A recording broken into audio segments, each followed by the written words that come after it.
Hi friends, இன்னைக்கு எங்கள் வீட்டில் மணத்தக்காளி கீரை செய்ய போகிறோம். இந்த மணத்தக்காளி கீரை வந்து நிறைய மருத்துவ குணங்கள் கொண்டது.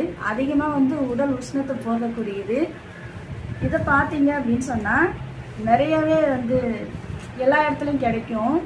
அதிகமாக வேலியிலலாம் கிடைக்கும். நல்லா ஃப்ரெஷ்ஷாக பறிச்சுட்டு சாப்பிட்லாம். இது வயிற்று புண்ணு, வயிற்று எரிச்சல், தொண்டை புண்ணு, மெயினாக வாய் புண்ணுக்கு அதுக்கு தான் சாப்பிடுவாங்க. எல்லா வகையிலுமே இது நல்ல ஒரு மருத்துவ குணத்தை கொண்டது. எங்கே கிடைச்சாலும் மிஸ் பண்ணாமல் வாங்கி சாப்பிடுங்க, பறித்து சாப்பிடுங்க. இதுக்கு காயெலாம் இப்படி தான் ஃப்ரெண்ட்ஸ் இருக்கும். இந்த காய் பழுத்தா செம்ம டேஸ்ட்டாக இருக்கும்.